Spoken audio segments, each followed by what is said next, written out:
Hey there, you're listening to the Not So Breakfast Show with Sasha and Ish.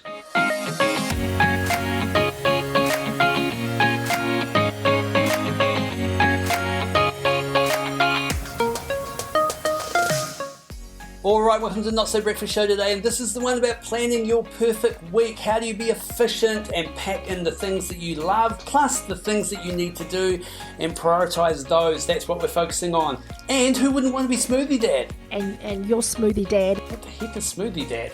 And we talk about the essential skills. Does this skill help you survive against a lion? Ah, yeah. Okay. Fast running, high jumping, archery, shot put. Shot put. Alright, that's the show. Let's get it.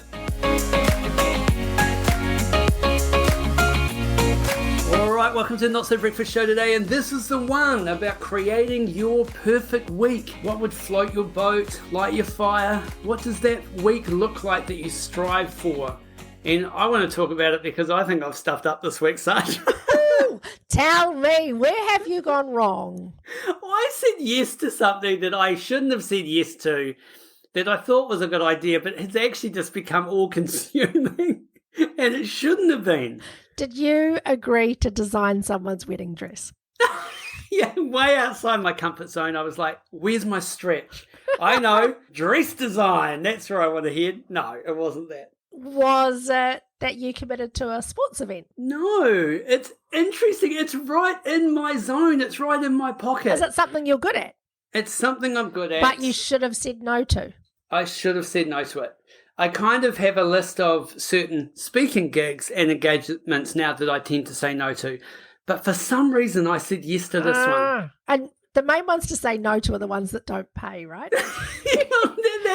that is part of the requirement. Does this one pay? No. I wanted to do it because I wanted to support what this was, and I thought they were going about it the right way. And I was interested in a few things, but it's just become a whole lot of work, and I think the expectation of what I'm delivering is now really, really high. So I am going to nail it because that's what we do, right? And that's what we train for. But I just realized that I said yes to it and I shouldn't have, and it's because I was a little bit unorganized. It's so hard to be motivated to do a good job for nothing. Like, that's just like personal integrity, which doesn't drive me. Yeah. Well, and it's not a charity, and it's not a, online, let's heal the world event. Okay, right. So it's kind of a business, but you're doing it for free. Okay. Yeah. Correct. Yeah. So there's probably a networking opportunity in there somewhere. Tell yourself that. So you're saying that the reason it was bad, the reason you said yes to it is because you were disorganized. Explain that. That interests me. Yeah. So I had a lot going on, and I just ended up in a situation where I was kind of asked at the right time, I guess, for them, probably the wrong time for me. I just said, yep, I'll do that. And I kind of put it to side and I allocated it some time. But because it wasn't high on my priority list, I started to move the time block along, which we've talked about before. So I knew it was there. But the event's on Thursday. Right, and suddenly it's urgent. Okay, that's interesting. Yeah. And I know this is not what we're talking about today, because today we're talking about how do you create your perfect week. But I think it's fascinating what you're saying about they asked at the right time for them and the wrong time for you. You've identified that as being when you're really busy. And so I think maybe part of that is when you're really busy, it's just easier to say yes than it is to explain why you are going to say no. Yeah. Is that part of it? Absolutely. It was it's in my wheelhouse. I'll just say yes. It's only 15 minutes. I got this. How hard can it be? How hard can it be? But actually, as the time went on and other things became a priority, and because then they were reaching out saying, oh, we need the deck, oh, we need the buyer, oh, we need the concept, oh, we need the... And I was like, oh, wait a second, it's not a 15 minutes turn up, do the show. This is something planned and structured. Yeah, okay. Yeah, interesting, because I think what's really useful is for all of us to have the self-awareness when we do say yes when we should have said no, is to go back and think, why did we say yes? And I can think of plenty of times that I've said yes because it was easier than saying no. So I've said, yes, I will go out with you for dinner because it's easier for me just to say yes and do it than it is to hurt your feelings and say no. Yeah. When really we've got to get really good at saying no. We do. And it's kind of we want to say no to the right things and we want to say yes to the right things. And yes. I still feel that, I'll add value. I know, and I want to absolutely nail it for this person and for the thing that it is. Like, I want to do it really well because, your brand's on the line and people are going to watch it and stuff like that. But in retrospect now, I'm kind of thinking, actually, it's probably something I wish I had said no to, and I need to be stronger in the future and more clear. And that's really where I started to go back. Well, what would I say no to, and how do I structure my time in a way that either gives me the time to focus on things I want to say yes to, or gives me the discipline to say no because it actually just doesn't fit? Yeah, and your point being, if you weren't in such a frazzle when they were asking, you would have seen more clearly that the right answer was no. Yeah. But in the midst of your not perfect week, you've tried to kind of create some space. Yeah, okay, interesting. So how do you go about, because I'm very much a student here, how do you go about creating your perfect week? Well, this is something that I've known about for a long time. We used to teach this to personal trainers when they used to start up their business. I mean, it's really kind of going, okay, so what do you want your week to look like? So you say you want to train 40 people a week, but where are they going to fit? And are you going to fit around their schedule, or are you going to have them fit around your schedule? Because the nature of personal training and fitness industry is we open at 5 o'clock in the morning, we shut at 10 o'clock at night. So if you're going to say yes to everybody, then you're going to burn the candle at both ends, because people are going to be coming in at both ends of your schedule. And then you end up with this weird chunk in the middle of the day where you may not have anyone, or you're just driving backwards and forwards. So even starting with the structure of how many hours a day do you want to work? What activities do you need to complete? And not just work activities, but also, do you want to have a social life? I don't know. Do you want to have a social life? I mean, wanting and being able to, different things. I mean, you know what's so relevant about this right now is that so many of us, our working lives have changed because we're now doing hybrid or working from home. So previously, the structure of office life helped us with, it might not have been our perfect week, but it was the week, because you had to leave at a certain time to help your commute, to get into the office at a certain time, because there were other people that you had to consider in terms of your working day.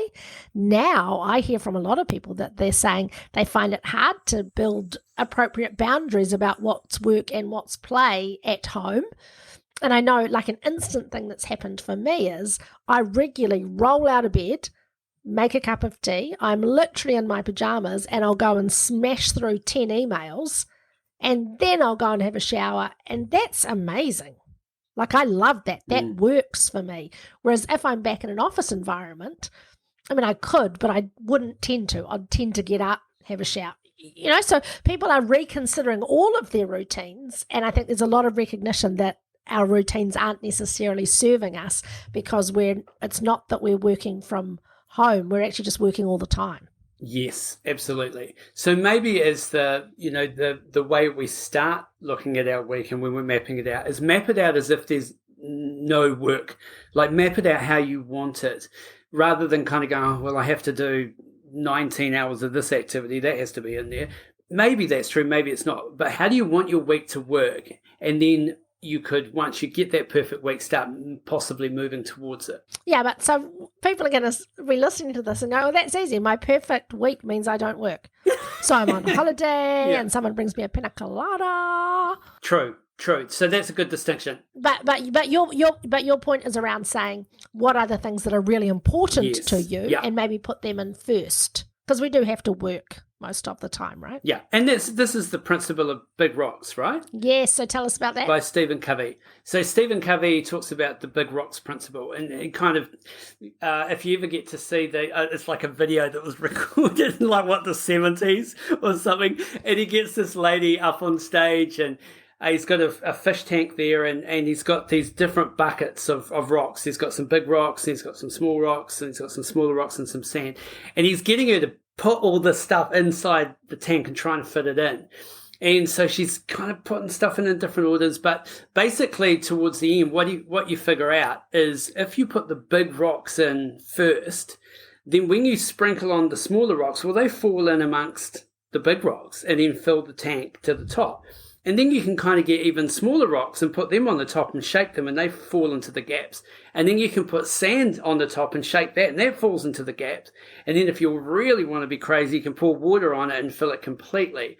But the principle is, if you don't put the big rocks in first, you can never get them in later on. If you put it in any other order, it just won't fit, except for the water. If you put the water in first, it probably always works. Yeah, but some of the water's going to spill out when you put the rocks in, Some of the water's going to spill out. But yeah, so this is really identifying, what are your big rocks? So let's say a big rock is family. I want my kids to remember that I was around, that I was a great dad. I want to spend time with my wife, all that kind of stuff. That's a big rock. That needs to be planned, because if you are just living in reaction to everybody else's little fire that they want you to put out through your week, suddenly you'll get to Sunday night and you go, oh, I haven't done the family rock, and you're trying to shove it into fish tank and everything's flying out and no one wants to play your stupid game on a Sunday night because everybody's busy on the iPad. Whereas maybe if it was planned at another time, that wouldn't have been a drama because it was something you prioritized. Yeah, and I love the idea that when you actually plan and schedule big rocks, they act as a preventative. So let's say, for example, you've got a big rock of family, you've got a big rock of exercise, you've got a big rock of self-learning or self-development. The idea is that if you plan your exercise or you plan your learning and development, when you find yourself in tough spots, you're not having to cram. You don't get to the end of the week and you go, oh, I have to do 7 hours of exercise now because I forgot to do it during the week. And I think your Sunday night Uno game is a good example of that. That if in all of your interactions with your family during the week, you've had plenty of time with them because you've been yelling at them about did they forget their shoes before they went to school, or you're dealing with the kind of the minutiae of life, and then on Sunday you suddenly turn into family dad. But if you know that Sunday night is family time and that's scheduled and signalled, everyone can plan around that and expect that. Or if you have a ritual where you eat dinner together every evening, or you have a ritual where you have a morning smoothie and you're smoothie dad and you hand that out, and so that goes into your weekly planner because that's important to you. That's the kind of thing that we're talking about doing. Design your week so it's got the things, the big rocks in it that bring you joy and fulfillment, or big rocks that you have to attend to because left unintended, they can cause stress. Yeah. And I recall Tony Robbins talking about this years ago, back when he used to yell at me over his audio tapes. I yells at everyone, but when it was on audio tape. It felt personal. It felt like he was yelling to me. But he was saying, even the things that you like to do, like what's something you like to do once a week or once a fortnight or once a month, and plan it. If you like going to the movies once a month, well, plan a movie night that you go to the movies, because otherwise you'll get to the end of the month and you just look back and see all the busy and you won't have had that stuff to look forward to, or it wasn't planned in. So you ended up doing something else or wasting that time rather than doing something that you really wanted to do. There's quite a paradox in here. And when I first learnt this stuff, it was through a Stephen Covey course. It was called Put First Things First. And it was really all about how you design a life for yourself based on these principles. And two things that leapt out for me. One was to get real about all your different roles. So I'm a mother, I'm a daughter, I'm a wife, I'm a business leader, I'm a mentor to some people, I'm a dance class participant, I'm a sister. What are all your roles? And then ask yourself through the course of the week, are there things that need to be attended to in those roles on a daily, weekly or monthly basis? And if some of those things are only monthly or fortnightly, you still need to plan them weekly. And it might not be that you do it every week. It's just that in every second week or every third or fourth week of the month. And so I understood this intellectually, but I really rebelled against it because it feels so fucking nerdy, right? It's like, oh, suck all of the joy out of my life. Why don't you? Oh, sweetheart, I'm so excited because it's Thursday, and on the second Thursday of every month we have sex. So, are you ready? I rebelled against it because it felt like there was no spontaneity in that. And what I've come to really appreciate, both professionally and personally, is that the more structure you have, the better able you are to actually be spontaneous and take advantage of things as they crop up, because you are mentally relaxed that everything else has a place. Yes. So for a lot of the time, I perpetually feel like I can't ever watch TV. I couldn't possibly say yes to going to a movie because I've just got so much to do. Ironically, when I actually take the time to plan out my weeks and maybe plan a month's worth of stuff in advance, I actually find there's lots of free time within that. And so someone says, hey, do you want to go to a movie? I go, I would love to. I can go this Thursday or next Tuesday. And so I actually have the freedom to be more spontaneous and say yes, because I'm not burdened with this feeling all the time that I'm not quite on top of things. Yeah. Brilliant. Love it.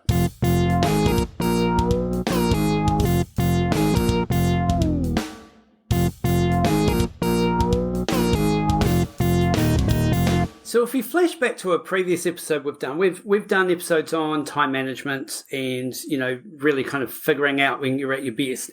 And one of the reasons that's so important is to make sure that if you are going to put tasks into your perfect week or start designing out what you want your activities to look like, is put things in where they fit. And it might just be where they fit with you when you are at your best. When are you most creative?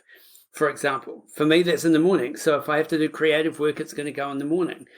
So it's no point in me booking family activities or connection time in that morning block, because it's just it could be a waste of my time when I could be more proactive. Because you'll be distracted thinking I've got better uses for this time. One of the things that I've learned about myself is how slow I am to learn about myself. I still now say to myself at 2:00 in the afternoon, yep, that's good. What I'll do is I will get dinner. Once the dishes are all cleared away, I'll come back and I'll nail that. I'll just spend an hour back at my computer tonight and I'll nail that. That's wicked. Almost without exception, by the time I've done dinner and the dishes are all cleared away, I am good for nothing. Absolutely good for nothing. And yet I still come to 2:00 in the afternoon and go, yep, no, I'll come back to that tonight. And I think we've got to get real about ourselves. And as we age, our clocks change as to when our time is best. And sometimes we absolutely need to require it of ourselves that we push through. This is a time to be pushing through. There's a bunch of other times where we need to get real and say, I am no longer good for anything after about 8:00 at night. End of. So plan your week knowing that.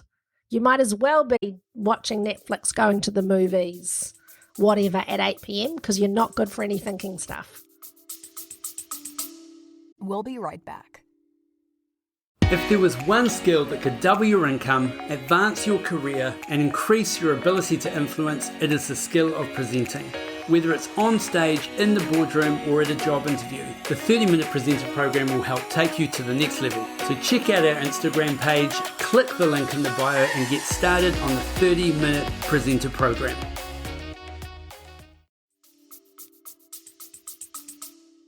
How long can you focus for when you're like really in work hustle, work sprint mode? Well, that's changed too, because the digital age has destroyed us. I find it hard to do anything just one thing at a time. You want to do what would we call in the old days multitasking?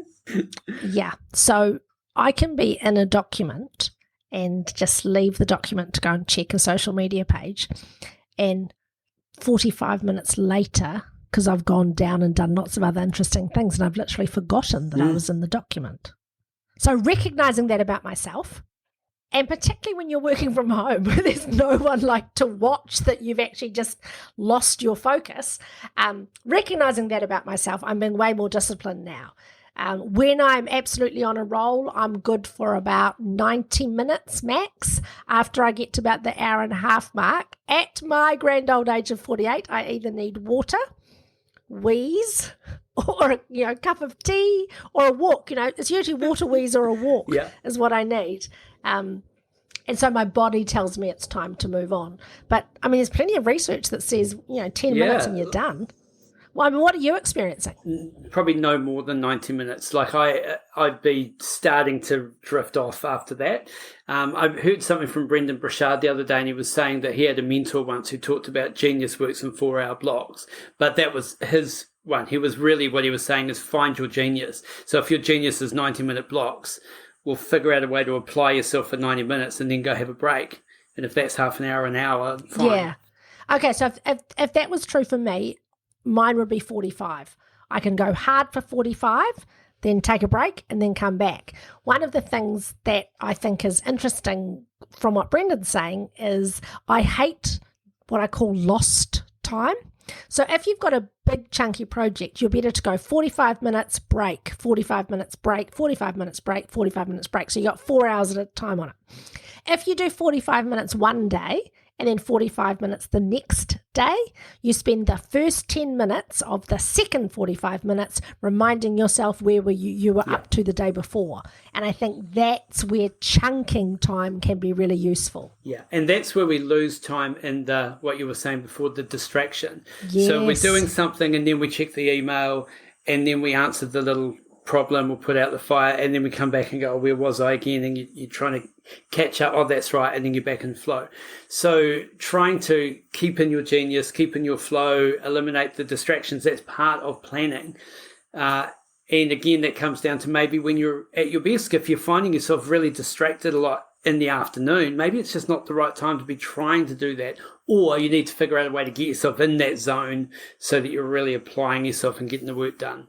Yeah, and it's one of the things we've talked about before that I think is super good with the perfect week is to look, where are you able, not to multitask, but where are you able to do two things at once? So, for example, go for a walk, exercise, be in nature, chat to a friend. Wicked. That's some companionship, friendship stuff at the same time as you're walking. If, like me, the friends you walk with die, that leaves you with no friends to walk with. Not a joke, people. Sad story. R.I.P. Annette. We miss you, babe. We miss you. But what I do now is, if I just walk on my own and I try and be like all meditative, nature, doesn't work. So I'm much better to walk and listen to a podcast and get some self-development or learning in at the same time. Yes. So I'm killing two birds with that block of time. Yeah, great. Another thing you can do is theme days. So you can have meeting days, and we'll just class the other one as non-meeting days. So if you work for yourself and you're very much in control of your agenda, by doing that, you can stay focused. Right, today I'm having my meetings, I'm collecting information, I'm addressing situations, I'm getting my head around everything, and on this day I'm executing. Because that sometimes for people is more efficient because you're already in that zone. And if you're a female, you don't have to get all glammed up if you don't want to. That's just a waste of time. You can stay in your jammies all day. On the non-meeting days, yes, of course. Although I could use a jammy day as well.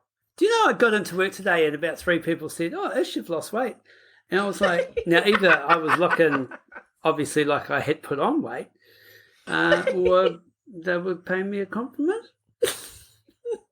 I can look at you now, and I don't know whether you've lost weight or not, and I don't care. But when you have got that stubble, I think stubble makes people look a bit more gaunt. Ooh, I think yeah. All right. I think that's what it is. You've slimmed your face by tanning it with stubble. Maybe, I should try that. I know. Well, I haven't shaved my chest either. Maybe I've got stubble there. Maybe I should have...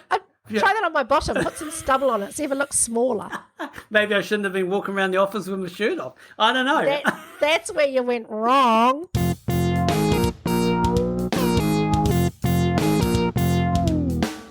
Cool. So there is a whole lot of ideas around your perfect week. Like the actual discipline and structure is get a spreadsheet, get a piece of paper, whatever it is, map out from 5 a.m. through till 9 o'clock at night. Each day. What is this? What is this 5 a.m. you speak of? Map out from 11 a.m. to 5 o'clock at night and put in those big rocks. What are the things you know you need to do because they are important, not just because they need to be done, because they are important.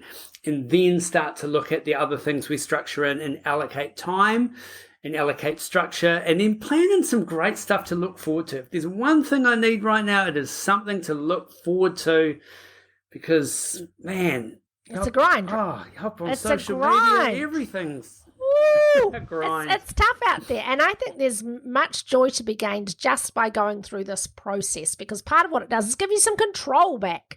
So instead of feeling like you're all just at 6s and 7s, go, this is my control. I'm in this. I am happening to my future. Sex every Wednesday night. Thursdays.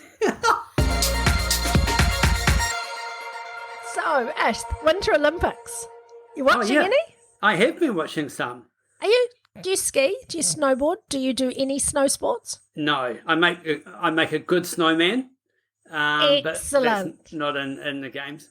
Actually, every time I flick on the Winter Olympics, it's and I'm going to say the stupid sport, but it's just that cross-country skiing. Ooh, they're just out for hard, a run. man. It's hard. Yes, I say stupid sport very flippantly because I know those athletes are putting in a heck of a lot of effort to be conditioned to do that. But it's not the most interesting thing to watch because they all look exactly the same. They're all doing exactly the same thing. Well, yeah, until the woman collapsed near the end. I didn't see that. That's full exhaustion.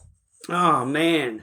That's a lot of effort going in there. What I love about the Winter Olympics from a few years ago is that there was a woman who qualified for the ski half pipe. So it's like, skateboard half pipe, and she was skiing. And so what they're supposed to do is they go down and then they do a big trick. They take off the edges, do a big trick, land, and they do like 6 big tricks. She didn't do that. She just went from side to side, turned around each time. And everyone was like, what? She was an American woman, and I don't think she renounced her citizenship, but she got dual citizenship somewhere. And she didn't cheat. She worked out that to qualify for the Olympics, you have to place in the top 30 of some world events like 4 times, something like that. That's super hard to do, except she found out that there were at least 4 or 5 events, qualifying events, where only like 15 people turned up. So she turned up, came 16th or last each time, but it was enough to qualify for the Olympics. Wow. So you can look at it and you can mock her. But she's at the Olympics having a blast. What I would like to see, and this will make all Olympic sports much better, is to just have an amateur do it at the same time or do it first. Because, I don't know, I watch the snowboard and they do like not just 360s, not 720s, 1400s, 1800s. And when they land and wobble, I'm like, yeah, well, he blew that landing, didn't he? What was he thinking? Why? And we get all the sort of armchair expertise, and we get really scathing about people when they like land on their bottom after they've just triple somersaulted in the air. But if we had just a regular person going down the chute, that would give us a really good comparison. Except that what I've learnt is the woman who did the ski thing with no jumps, she's really good. If you and me went down the ski thing, we would die. Yeah. And so that shows you the gap between what these guys are actually doing. I think sometimes we don't fully appreciate how amazing it is what these athletes are doing. Yeah. Have you seen Eddie the Eagle? Isn't it amazing? It's so good. But that exact same thing, like the actual event will just kill you if you do it wrong. Like, it's not like you're going to fall off this thing. You are literally going to die. I know that I would die from standing at the top and looking down. I'd just faint. I'd just go, gone. Yeah, totally. I mean, the whole thing is relatively pointless. Okay, so you can do those big leaps. Wicked. Now what? I like the pure Olympics where it should be, does this skill help you survive against a lion? Ah, yeah. Okay. Fast running, high jumping, archery, shot put, everything else is detail. Greco-Roman wrestling. 100%.